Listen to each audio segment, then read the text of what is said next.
Hello, everyone. I am Ellie, the creative director here at Basta, and welcome to Managing Stress and Maintaining Calm through COVID-19. We're going to take a few minutes for folks to get settled in here, get your cup of coffee, get your headphones plugged in. And while we do that, on a personal note, I'm personally thrilled that you're joining us because I too am working on my personal development today. You are witnessing an introvert working on her public speaking skills. So you're in good company. And my first challenge today is to talk to you about, let me open up both windows, the chat feature here in Zoom. I'm gonna need you to open it up. We rely heavily on this in our live events, and we wanna know what your questions are and where everybody's from. So if you can go ahead at the top or the bottom of your screen, there'll be a chat icon you can click in. And if you don't see it right away, there's a little more tab with 3 little dots. You'll find the chat icon there. And I'm gonna also need you to switch one of the settings. When you type right away, only it comes to us panelists. We would love for our other guests to see what you're asking and what you're throwing out there. And I see some of you are starting to get settled in. That's great. And just like everybody else knows the drill. Let's share where we're tuning in from. If you're a newbie or a veteran for the Basta community, we'd love to hear. Yes, I knew it. There'll be a few Denver people, some locals enjoying the snowstorm. Are there any veterans or newbies that want to announce? Hey, there we go, Stephanie. It's great to see everybody. Are we looking like we got quite a few people going? There we go. Yes, indeed. All right. I think, are we good to officially kick off, Emily? Let's do it. All right. One more time, I'm Ellie, the creative director here. I am going to pop behind the scenes here shortly with my colleague Kirby, and we will field any questions that you have that you want to share privately and share additional resources, podcast episodes, and blog posts for you as well.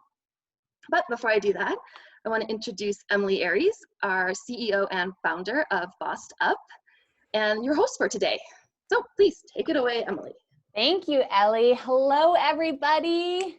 We are so excited to have you joining us. And I have to say, it feels like it's been one of the longest weeks of the year already, doesn't it? I am feeling personally, emotionally exhausted from just a wild and uncertain time. So if you are feeling that way, know that you are in the right place. We are going to talk through our experience, our challenges together as a community and talk through some solutions and answer your questions in real time today. Basta is here to help you craft a happy, healthy, and sustainable career. It's our mission here at Basta, and we have been responding to this international health crisis by offering live online panels like the one you are in right now all week long. And I have to say, as the resident extrovert at Basta right now, it has given me so much comfort knowing that even though we can't come together in person, we are really coming together online as a community right now. So your input, your questions, your resources or tips or strategies shared in chat today really go a long way. So please keep in touch with us throughout the course of today's conversation and beyond. This is the first time I've met you. Hello. So delightful to be here with you. I'm a speaker, author, and podcaster. I tend to typically be traveling the country and even internationally to share workshops and keynote speeches at conferences and companies all over the place. I won't be doing that anytime soon, unfortunately, but if I can ever be of service to you or your organization in the coming quarters, once this is all behind us, do keep me in mind because I love serving your organization in that way. In the meantime, you can read the Basta book, A Grown Woman's Guide to Getting Your Shit Together. It's available on Amazon. It's on Audible if you want to listen to the book. And it's really a practical roadmap to owning your power and combating burnout. And it shares my experience with burnout early on in my career, as well as the experience of 15 other women in our community who come from different walks of life and have learned to really own their power and advocate for themselves at work. In a world, I might add, that doesn't always like women who advocate for themselves. And finally, if you like Audible, if you like listening, you might love the Basta Podcast. We come out with new episodes every Tuesday and Thursday. Today's episode was a recap of our recent panel about working from home while maintaining a sense of work-life balance. On Tuesday, we had 2 emergency management experts join us on the podcast to talk through how to prepare for what we are all living through right now. So there's lots of relevant stuff, not only for your career, but also for your life on the podcast. And it is my absolute delight to bring together some of our incredible members of the Basta community and really the trainer team, some of whom were supposed to be with me at Basta Bootcamp this weekend in San Francisco, which has since been canceled, to share their strategies on stress management during this uncertain time. So first, we're going to hear from Wade Brill, a mindfulness coach and speaker who just flew back from Argentina and is still on her way home, quite frankly, navigating this global pandemic. So thank you, Wade, for being here. Sadly, Jessica Sharp from Sharp Brain Consulting and I had a total schedule miscommunication that is 100% my fault today. So she was not able to join us at the last minute, but I wanted to keep her on here to make sure you know who she is so you can Google her. She has a lot to share. She is a member of the Basta trainer team community. She's based on the East Coast and is just such a rock star. You should check out her website and learn more about her. And last but certainly not least, Lacey Jewell Cope, a coaching and training leader in the Bay Area who is currently under lockdown. Thank you for being here, even though we couldn't join each other in person at Basta Bootcamp like we anticipated this weekend. So Wade and Lacey, welcome to today's panel. Let's get started by just sharing a little bit about how you got into the work that you do and, what's your story in terms of coming to this place in your careers as coaches, as training leaders, as facilitators. Wade, why don't we start with you? Cool. Well, thank you, Emilie and the Basta community for having me. I'm so happy to be here and be connecting to other humans right now. So a little bit about my journey. I became a mindfulness coach and speaker because back in 2010, I was diagnosed with Hodgkin's lymphoma. I was actually living in Argentina at the time, and I was studying abroad when I found a swollen lymph node in my neck and had to fly back home from studying abroad to New York City to go through a biopsy to then them determine that I was diagnosed with Hodgkin's lymphoma. And I began 6 months of chemotherapy right after that. And about 2 months into my own chemotherapy journey, I suddenly lost my mother to her own battle with cancer.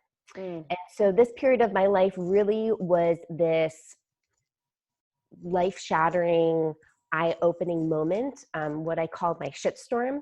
And it really taught me foundational tools of how to manage the stress and the overwhelm so that I could prioritize my health and my well-being and show up. And so from that time of my life, luckily I got healthy 6 months afterwards and completely clear of cancer, but it really inspired me to become a coach and a mindfulness coach. I have training through UCLA's mindfulness facilitation program, and I really am passionate about helping individuals and businesses prioritize their wellness and find clarity and calm through all of the chaos. So I'm so excited to be here and hopefully offer a lot of support and resources, and looking forward to connecting with you all. Absolutely. Thank you so much, Wade. Lacey, how about you? Absolutely. Thanks so much for having me, Emilie. It's so great to be here, even given the crazy circumstances that everybody's under. My journey has been an unorthodox one, to say the least. I've become a career and life coach at this stage of my career, but the path to get there was very windy. The first time I was introduced to the concept of coaching or having somebody else available to hold space for you to help you improve your own life circumstances was back in 2013 when I was working in the nonprofit sector in DC and was struggling with burnout, even though I didn't know that's what it was at the time, but had like the perfect kind of cacophony of circumstances that led to it, with working crazy hours, a micromanaging boss, etc. But fortunately at that time, my life intersected with a life coach, Jessica Lee Lyons, who's also part of the Basta training team and community. And she introduced me actually to Basta, which set me on a very different career trajectory and path that led me to myself doing life coach training. In 2015, I became a certified life coach. And again, the process continued to evolve. And now I I work as a career coach, both by trade and by my day gig. So my day gig, I'm the coaching and development lead for a company called Insight Data Science based here in the Bay Area. But we have offices across the nation and in Toronto, where we help professionals looking to transition into data sector positions in the tech sector do that successfully. So over the last 2 years, give or take, I've coached about 600 people to make transitions into data engineering, data science, and other types of roles, security engineering, etc. And through that process, I was really excited to refine my abilities as a facilitator, but I found that there was also a huge emotional labor component to the work that I was doing, because as people go through any kind of transition and grapple with that change, there's a real toll on their psyche, their well-being, their sense of self. And so I've really evolved, and at this point I would say the things I'm most passionate about are helping people really know their worth, own their value, and communicate it in a way that enables them to thrive professionally. Awesome. Well, we're so delighted to have you both here. I know this is a very high stress and uncertain time, not just for any one of us here, but for the whole world. So I encourage you all who are tuning in to just give yourself a moment to take a deep breath and to allow yourself the better part of the next hour to focus on this alone, right? Let's bring presence. Let's bring focus to this. Let's let go of all the other expectations we have of ourselves right now and really be present with one another, because I've got a few questions for these wonderful panelists, but we also want to make sure that your questions are answered. So use that chat function throughout today's conversation to follow up on what I'm asking, to ask your own questions. We'll make sure they get answered. I do want to give one quick disclaimer, which is that we're going to talk about some pretty heavy issues today, right? We're going to talk about anxiety disorders. We're going to talk about stress and overwhelm. And while we are here to help, we're also not your medical professional. And so we can't replace the good that can be done by talking to a doctor or a psychotherapist, which are all important resources that are available to you, in addition to what we're here to do today. So know that what we're delivering today is not medical advice. It should not be confused for medical advice. We are sharing our experience and some of our best practices that have worked for us, our clients, and our communities. And if you do need additional support, we encourage you to seek it out, right? We'll share some resources for where you can do that and get medical treatment if and when at all necessary.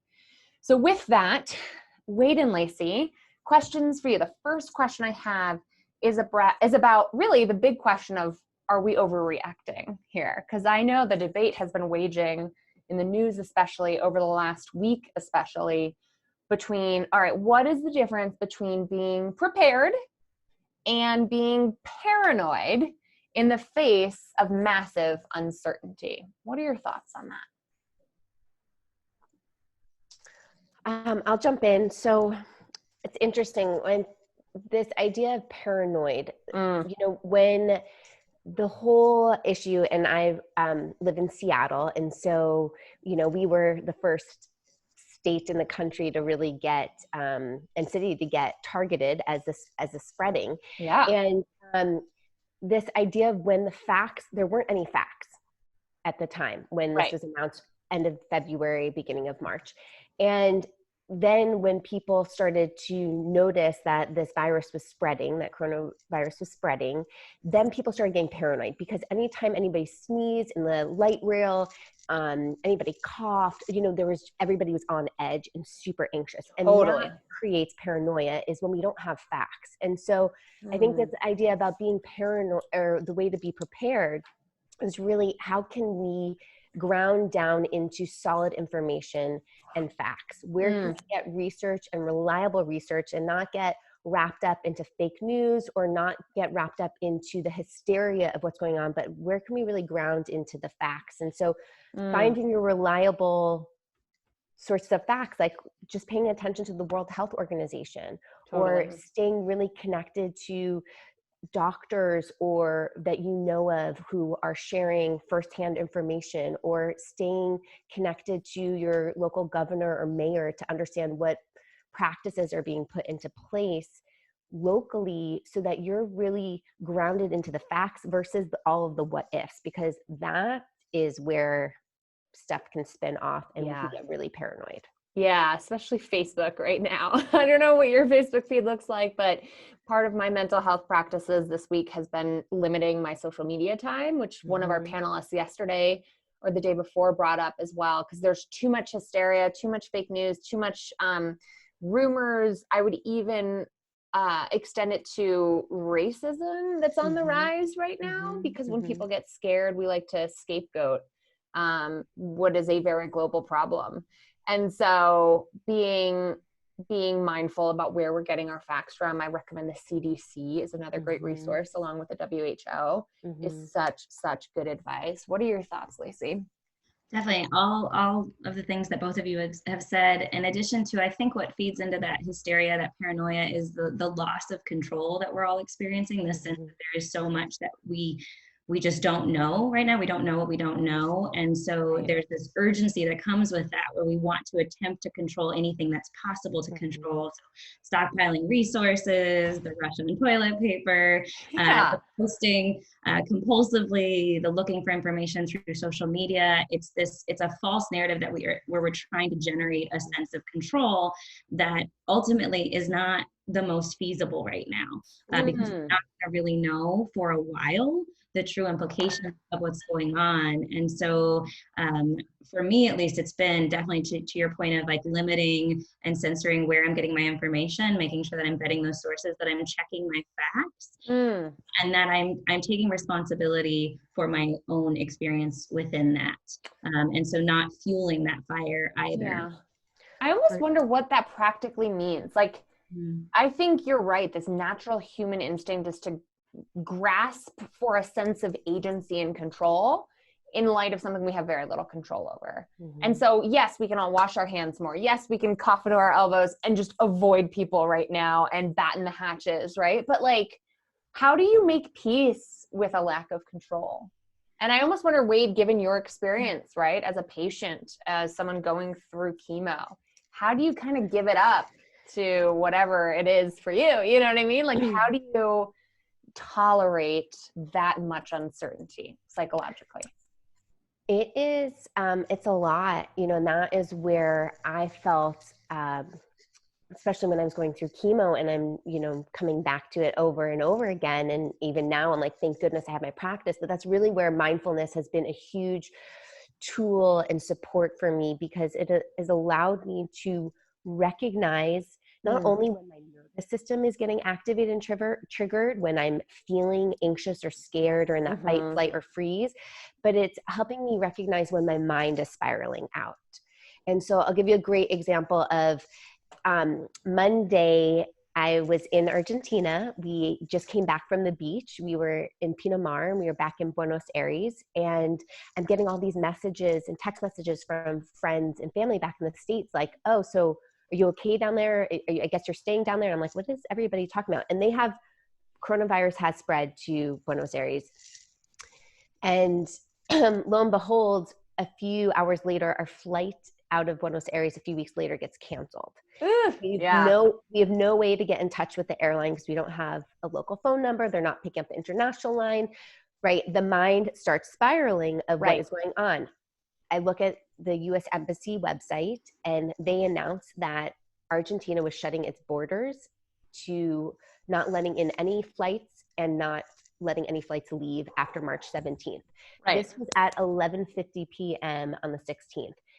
That was like grounding into facts that we got our stuff packed up and headed to the airport and to speak to somebody real. And that's what I mean about like really like we're in a time where action needs to be taken, not reaction, but how can we be really intentional then about getting the facts so that our mind is not spiraling out? And going back to Lacey's point of really being able to kind of control what we can control in those situations. Right.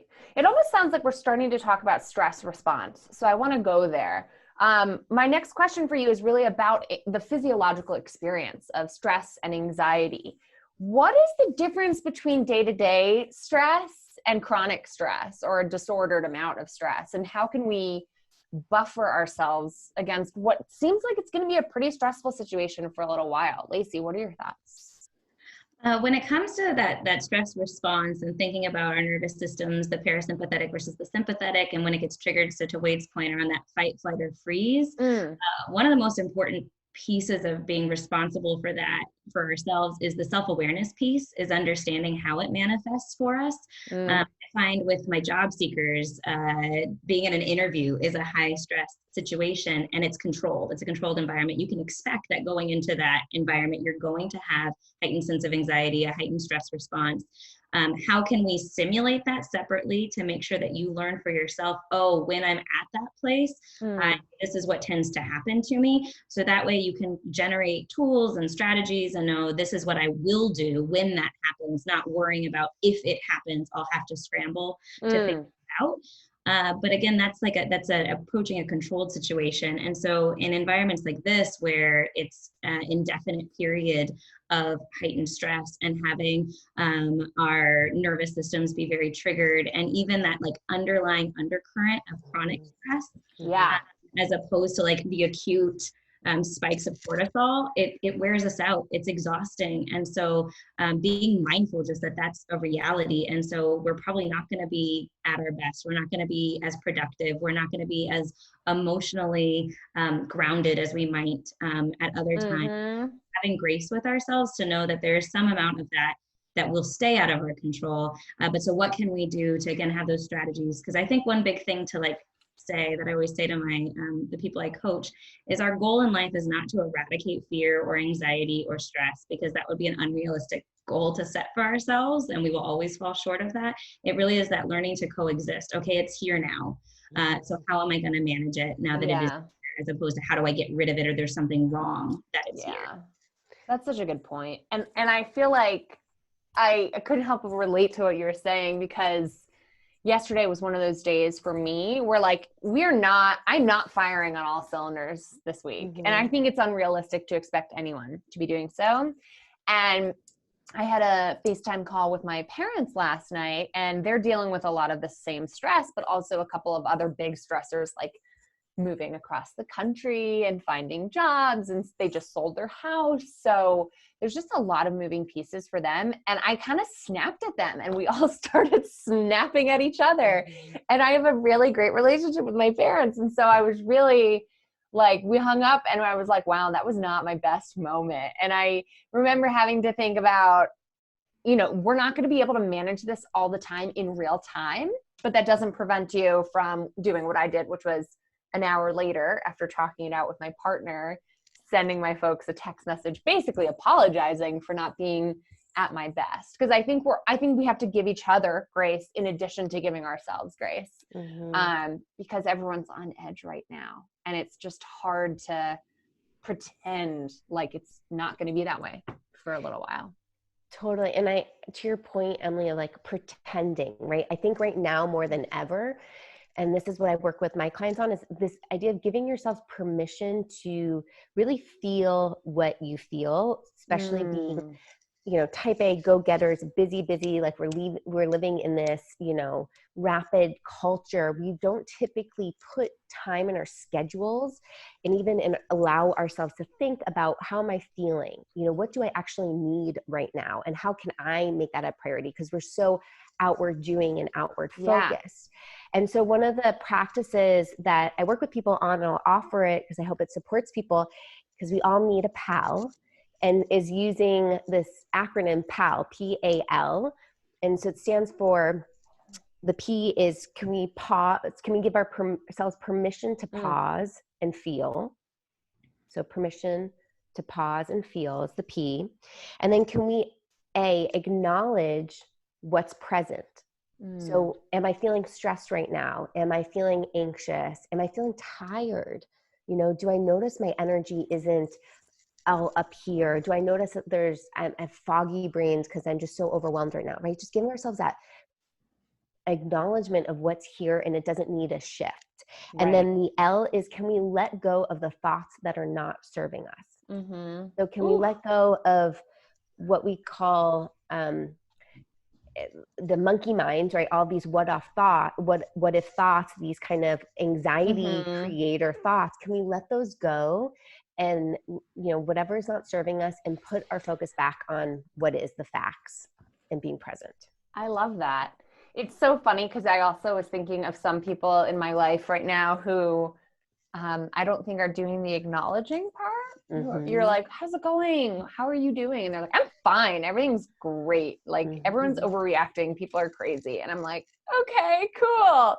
That must be nice to not feel fear or anxiety right now, / maybe you're just not acknowledging it, but I'm not in the position to psychoanalyze. So I'm just going to back away slowly, Totally. And it's hard to even acknowledge something when we don't have the tools or the practice to have that self-awareness. Totally. And the vocabulary around it, right? The ability to express it in some way. I love that acronym, and the acknowledgement piece is so huge, even in the moment of an anxiety spiral. I coach folks a lot on just saying out loud what's happening, even in the context of like a job interview, of saying, I'm really excited to be here. The stakes are really high. And sometimes when I get nervous, this is how it shows up for me. And owning it and saying it out loud, it dissipates the power it holds when it's just brewing and steeping in our own minds and getting exaggerated there. So true.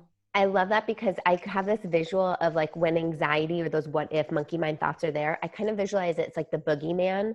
And when you say it out loud, when you acknowledge it, it's like shining a flashlight on it. And then the boogeyman's not there anymore. And it's just like, oh my God, it's magic. But it really is. And it's a practice. And I honestly have trouble like catching myself in that moment, which is why I'm so grateful for the people in my life who ask what's going on. I think when you're like stressing out, yesterday was a good example because I was just not having a good day yesterday. And I'm like just stewing all day. I think my whole day, my body language was like this, like, just like so much obvious stress. And it was hard to pinpoint. I just woke up feeling that way, and I ended the day feeling that way. And Brad, the boo, my partner, came home and was like, why? Like, what's happening? And just a little question like that is so appreciated. And just a good reminder of that's how we can also support others. Like, looks like you're spiraling. It looks like you're experiencing a lot of stress right now. What's going on? And then it forces the other person to be able to articulate it if they're not catching themselves, Totally. Curiosity is so key. And and how can we even be more curious with each other than just how are you? Take it even deeper. And having compassion with each other and empathy when we might not have access to that vocabulary right now. I also had a not so great day yesterday that involved a lot of tears and also feeling kind of frustration of like, what's going on with me? And took it out on somebody that I'm extremely close with because they were doing it's fine, I'm fine. And I was like, how can you possibly be fine right now? Yeah. Come on. Yeah. And once I took a step back and I myself like took an inventory, I realized that I was the one that wasn't fine, and I was projecting that. And others, it's going to be a roller coaster, right? So when we're having our peak anxiety moments, it might not be the same for somebody else. And holding space for each other doesn't mean that we have to be experiencing things in the same way at the same time, and to not judge each other or judge ourselves when that friction might come up. Love it. Just want to shout out what's happening in chat right now. First of all, Eden said, thank you for PAL is super helpful. Okay. Trumbull is saying, me too. It seems like yesterday was a rough day for everyone, mental health wise. Hope today has been better. We should have had this yesterday, but I'm delighted. I really am delighted to have this conversation. I feel better already just in community, especially with people I respect so much, just acknowledging that like none of us are our best right now. It just makes me feel less alone. And I hope to everyone who's tuning in, you feel that way as well. Let's get practical about those actions that we can take. I want to think about what mental health care looks like right now. We're shuttered in, a lot of us. We're perhaps not at home for some of us. We are not in our comfort zone, or perhaps our home has been invaded by the rest of our family and kids are out of school. And partners who don't spend 8 hours a day together are spending like 16 hours a day together, which, by the way, by popular demand is going to be the topic of a panel we're hosting next week. So stay tuned for that. What can we do? What can we do to care for our mental health personally? And when might it make sense to pursue mental health support professionally? Absolutely. Well, I think that again, it comes back to the self-awareness piece that we were talking about at the top of the call, that it's going to look different for each of us, especially in our circumstances. I myself am sheltering in place alone with my sister's cat, who I happen to have temporary custody of, and I'm extremely grateful to have another living being here. He's being smothered with love. But looking for the ways that we can care for ourselves within whatever our given circumstances are, while we likely are feeling compelled to care for others. At least in my experience of wanting to take care of people even from a distance. And so looking for ways that might intersect has really helped me to create a sense of control. So one of the examples is I've been really concerned about my friends that don't have steady income and are in music, dance, performance related industries. So last night I reached out to somebody I know that's a yoga instructor and asked, could I sponsor a remote yin yoga class for 5 or 6 people that would all be remote? I'll pay for it for everybody to do. Would you be willing to do that for me? And she was excited because it helped her feel supported. It's finances coming to her right away. It's something I have the means to do right now. And then I know for myself that going back to that nervous system response, how important it is to get back into a parasympathetic state and make sure that like I'm allowing my body to calm. Part of that is active rest, and yin yoga is one of my favorite ways to active rest. For those of you that don't know, yin is it's kind of like structured nap time. It's also sometimes called restorative yoga. You hold each pose for about 5 minutes, and it's supported with bolsters, with blankets. You're not overextending yourself, and it can be really cathartic. Something that I usually do is chiropractic care, not something that's going to be happening right now. So it's a way to get my body to that place. That's wonderful. What a great example. For those of you who are heavily relating to the concept of economic insecurity right now, I want to point you to the replay from yesterday's panel as well with a array of financial professionals. We talked about what to do with your money right now, and financial insecurity was a part of that.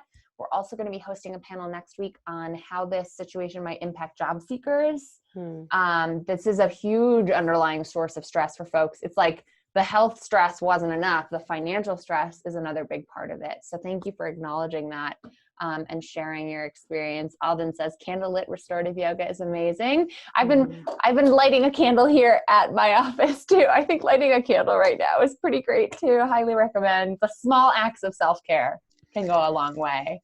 Totally. I think even just asking yourself, like, what feels good to do today? Yeah. And how can I set up my new working from home schedule or whatever kind of schedule you're now in? How can I create some sort of routine for myself that actually feels good and make sure that nourishing time is built into the structure. So whether that is scheduled outside walking time, whether that is making sure that you're getting in some stretching before you head to your laptop in the morning, or making sure you have those scheduled FaceTime calls with family or friends, your community. And it's that constant like checking in of like, what do I need today? Because we do all have needs. And I think sometimes we forget we have needs. And I think the word needs can be kind of labeled as being needy, you know, versus this being like a human need. And we are faced with a really big health crisis and stress. And so our layer of needs might just be going down to, do we have safety? You know? Yeah. What is a need we have that could support us feeling more safe right now? Totally. And I think it's just a good reminder that your body, like, you can't suppress those needs for very long, right? I definitely had that initial instinct, which was to push through, muscle through, power through, find a way, you know? And it's just like, you cannot muscle through something like this. So let's settle in a sustainable way, right? Let's find a way to move forward sustainably. I'll give you an example. I have very sensitive skin, and I swear to God, like, prolonged stress makes my skin react in like such a visceral way. It may also have to do with the fact that we're doing a little bit of home construction right now, but I'm talking like, I've had to bust out the cortisol cream. I have had like hives. I've like been breaking out in hives and waking up with the driest skin of my life.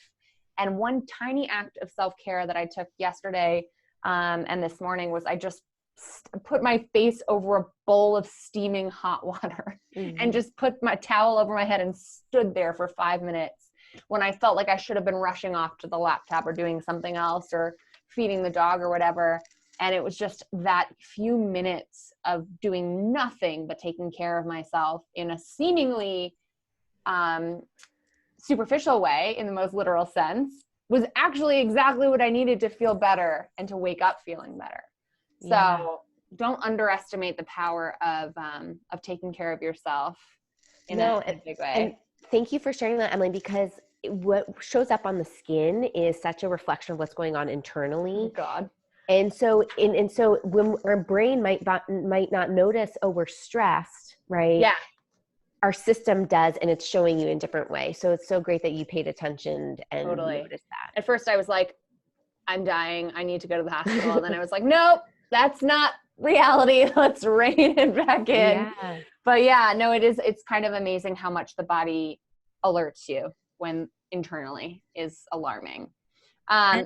I wanted to jump in with it reminded me of an analogy that I use actually often with my fellows. First and foremost, everything that Wade said, especially in terms of like having grace with just like not doing and getting down to the bare minimum and taking care of those immediate needs. Absolutely.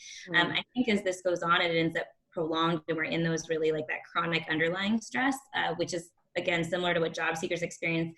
I encourage people to find activities that are out of their comfort zone, but that are completely different than the actual to-do list. The analogy that I end up using a lot actually has to do with skin, where I say often when people have oily skin, the recommendations from dermatologists are to use an oil-based cleanser to actually introduce additional oil to the environment to tell your body you don't need to keep producing this. I find that it can be really helpful when you feel like everything's out of control and you don't know what to do, to actually like take a class in something you don't know what to do. Yeah. It's brand new, because it's that forcing function of like, oh, my cortisol is getting redirected.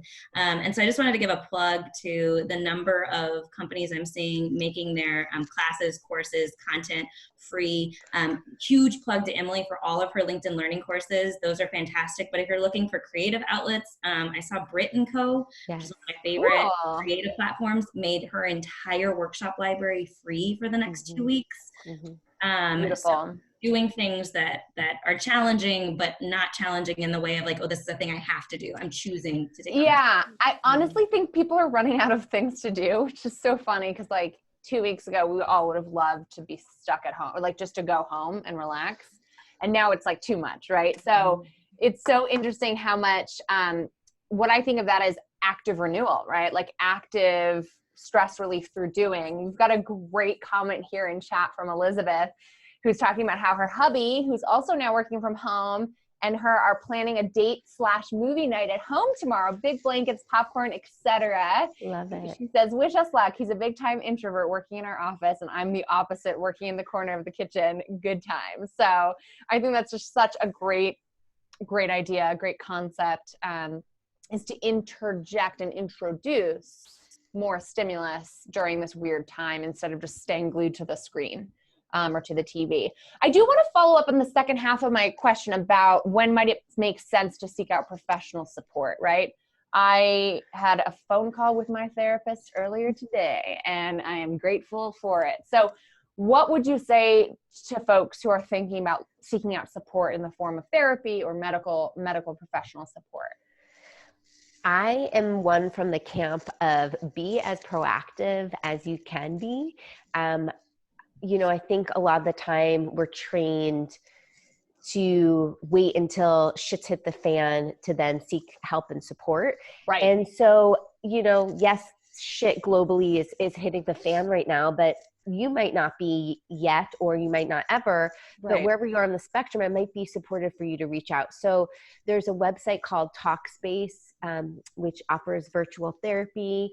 Also, I would check in if you are employed, and you're not seeing a therapist yet, to research what your package is, your healthcare providers, what access they have to therapy or other resources. Like Ginger, I believe, is like an online platform people can reach out to, that some companies support. friends and communities are great to lean on, but having professional support of a therapist can really help you during this traumatic time, because we will all be remembering this point in history for Definitely. a really long time. And so whether you're aware of it affecting you or not, it definitely is having an impact. And so I think reaching out for support however you can is a great option. And if it takes a global pandemic to get you into therapy, it's probably for the best anyway, right? Yeah. It And even cannot hurt. changing the stigma around therapy, right? That therapy is not for people who like have issues. It's really about how do we help kind of clear the cobwebs and make sense of what's going on. Definitely. I could not echo that more. I agree completely in terms of like therapy is great all the time. I'm a huge advocate for therapy. It's made a huge difference in my life. And I actually got away from it for a couple years because it can be daunting to seek that out. There's so much that goes into like finding the right therapist. Financially, insurance, but location, also just chemistry. Is it going to be the right vibe? Is this the right therapist for me? And so it always felt like this thing I needed to get to and hadn't. And I'm so glad that I got back to it in October. My therapist also went on Zoom, so I was able to have a session with her yesterday, which was great. And so if it's felt like it's this overwhelming, daunting task, and you have some extra time now, could not encourage you enough to like make the time to be seeking somebody out.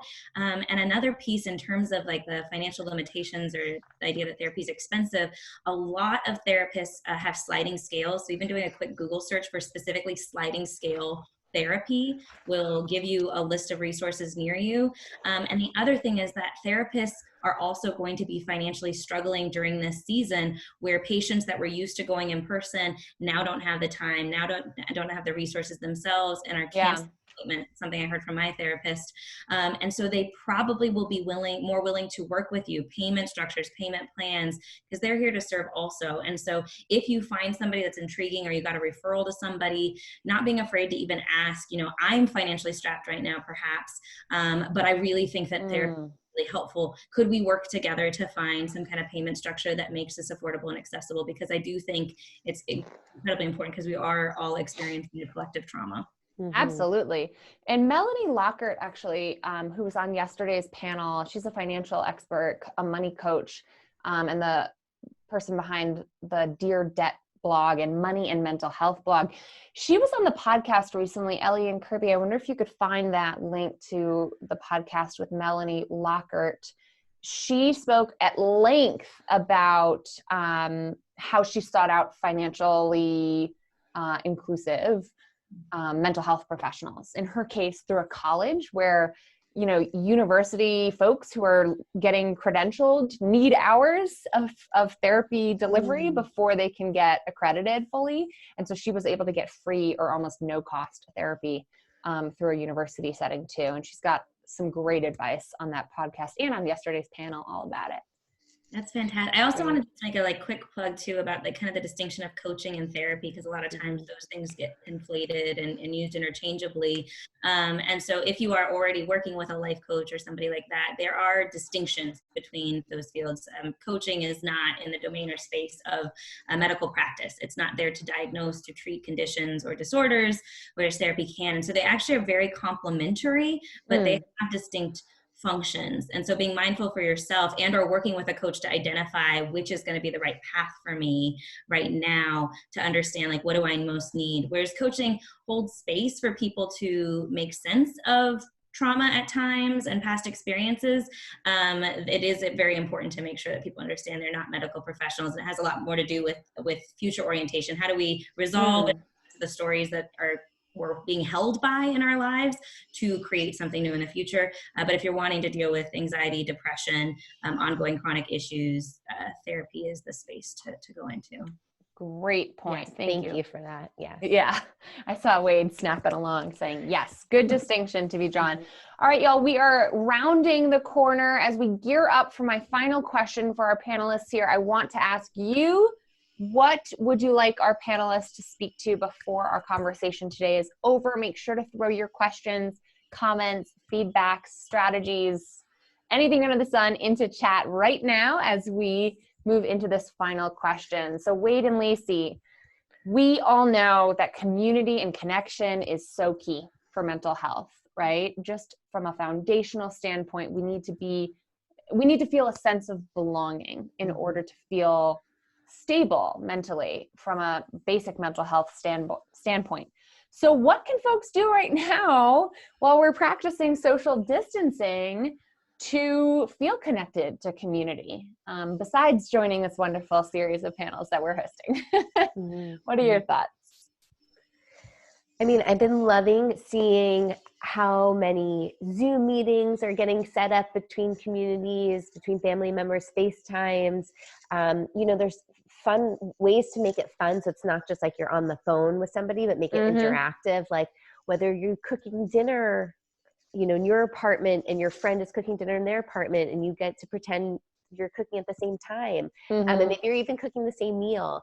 I was going to say this might be a Latin thing, but I do that every night with my mother. Totally. I totally resonate with that. And, or I've seen people have happy hours with each other virtually. I've seen, you can work out with people virtually. I think it's just so important that we stay as connected as possible. And I think if you have been quarantined for at least 14 days and feel secure, I think going out and maintaining that 6 feet of separation while going on a walk with somebody or, having like a big blanket and have a picnic with somebody, make sure, like there is a way to practice social distancing and be a responsible citizen right now. Yeah, that's a good point. Let's be apart together. Right? It's like a socially distant date. I love it. Thanks, Wade. Lacey? Yeah. I have to say something about the way you asked that question. Like I got that rush of emotion, I think just with feeling so disconnected. And it's interesting. I'm also an extrovert like you, Emilie. And yet I've always said and like almost bragged about I hate the phone. Like for an extrovert who loves being around people, like I can't stand being on the phone with people. But I don't know that I've ever really had a phone call where I got off of it feeling like I wish I hadn't done that phone call. It's kind of like going to the gym, right? Totally. Having connected with people. So there is a bit of like pushing myself on this right now of like, even if there's so many things I'm doing around home, even if it's not my preference, I'm going to need this. And if I don't do it now, I'm probably going to end up with a bigger bout of anxiety or depression that creeps up on me. So being proactive in making those connections, reaching out to people and being grateful when other people do too. Like I cannot express how much I'm grateful for the Basta community. But also at work, my coworker set up a East Bay lunch today for those of us that work in Oakland in the East Bay of the Bay Area, where even though we're miles apart and on lockdown, we could still feel like we were eating lunch together. I love that. I was about to shout out to the folks in chat who were sharing that exact suggestion. Elizabeth says, some colleagues and I are having a Microsoft Teams lunch tomorrow online. I love the informality of that. It's so beautiful. Major shout outs. And I also just want to underscore your point about sometimes there is this emotional or psychological barrier to getting to pick up the phone.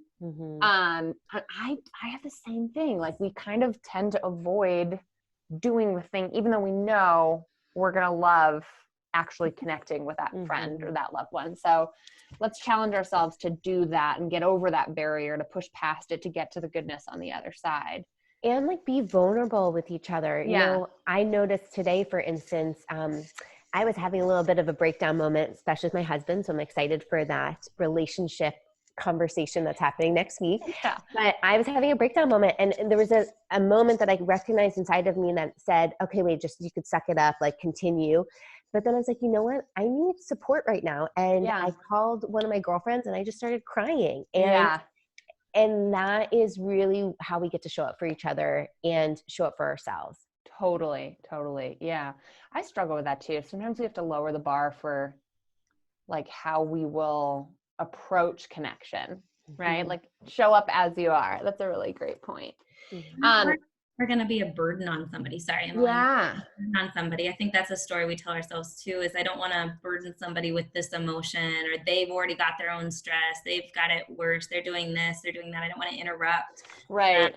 And reminding ourselves that like vulnerability begets vulnerability. So if we are willing to reach out, they probably needed that connection too. If not, we have to trust the people that we care about to tell us that they don't have time right now, and they'll get back to us. Yeah, I love that. Yeah, let them set their boundaries too, and like trust that they will defend them. I've got a great question here from, who is it? I actually lost track of it because chat is blowing up so fast, but we have a great, here from Hannah. I think I know who that is. Hannah is part of our job search community right now. And so first of all, shout out to everyone in the job search realm right now, because that is also a very anxiety provoking place to be. We're going to have a panel next week specifically about job searching amidst this, this epidemic. But her question was, do we have other suggestions for how to practice and hone mindfulness other than meditation? And I love how our team here at Basta has been dropping in podcasts.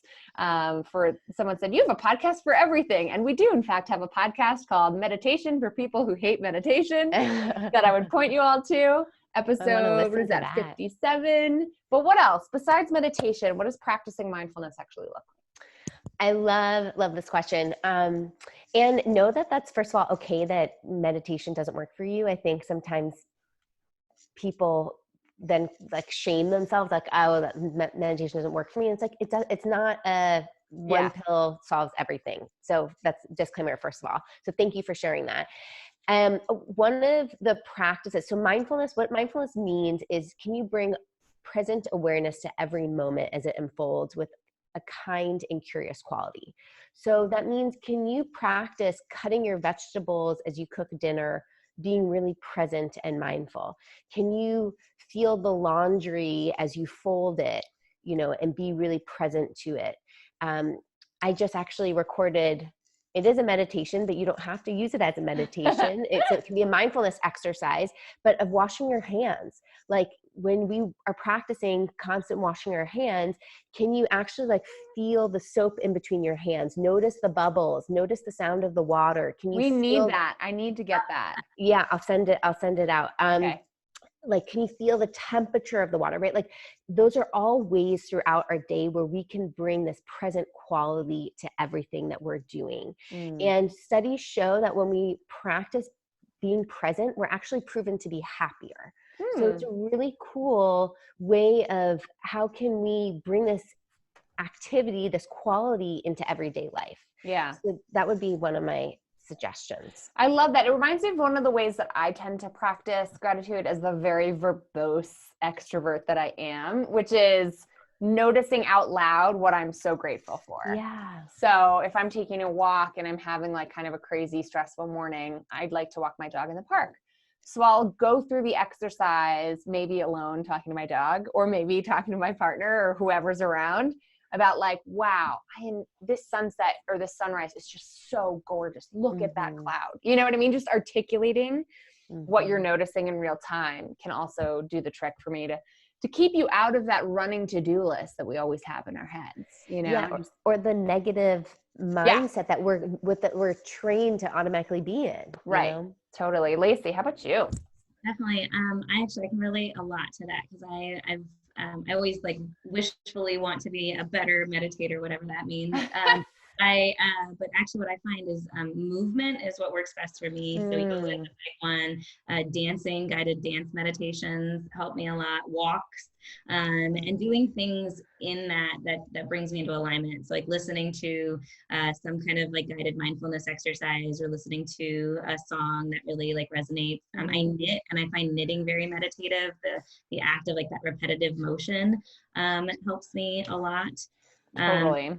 So not buying into the idea that there's only one way to be mindful, definitely, and finding ways that work for you. I love that. Great concepts.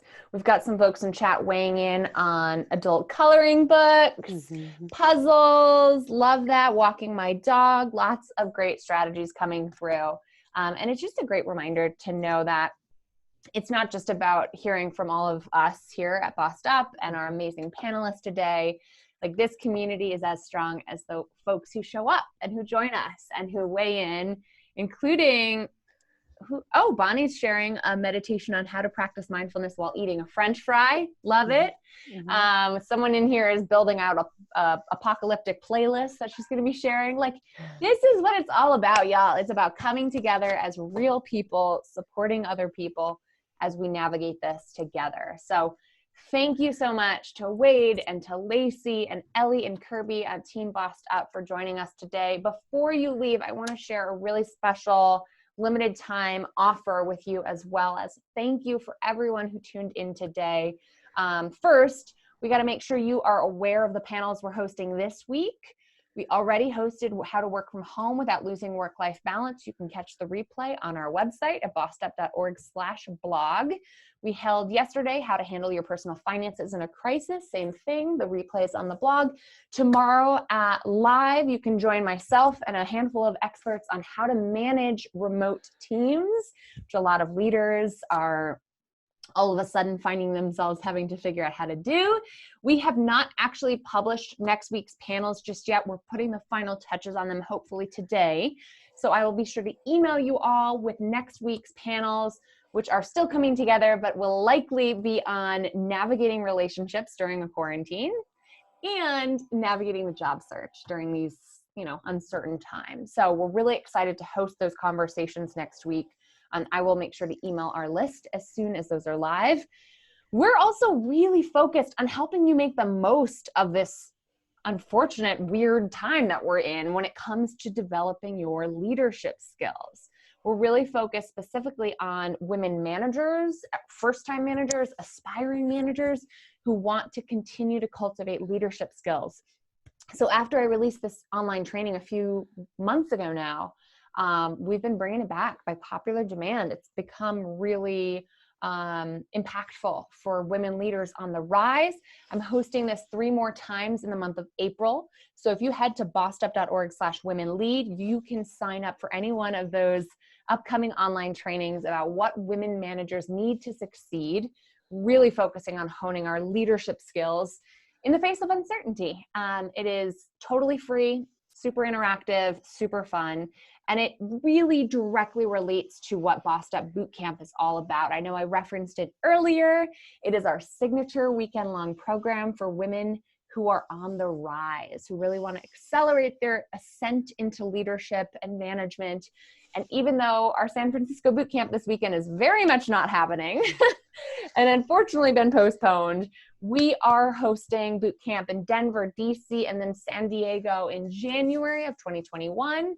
And I want to make sure you know about it because it sometimes takes a few months to get coverage from your boss for something like this.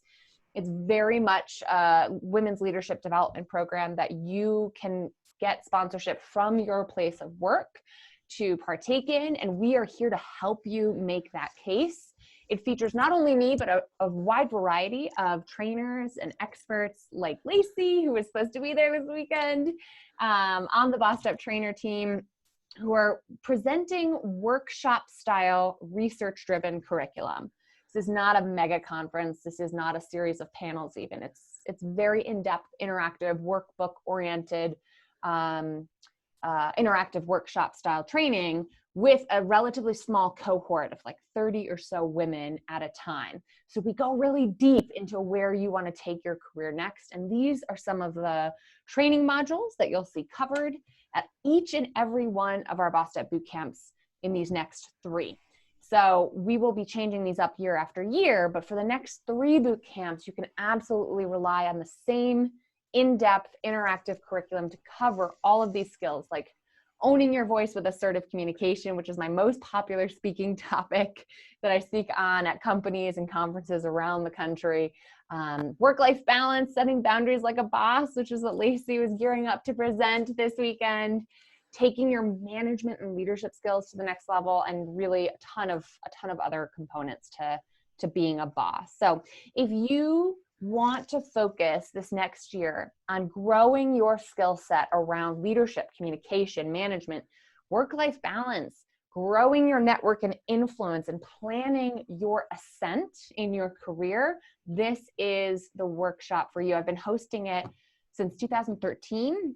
It has evolved as our audience has evolved, but this is our award-winning, one-of-a-kind program. And we're so, so delighted to be gearing up to host a few this year. Because you chose to join us today, for the next 30 days, you can save 30% off your registration with code BREATHE, which is the theme I want to leave you with here.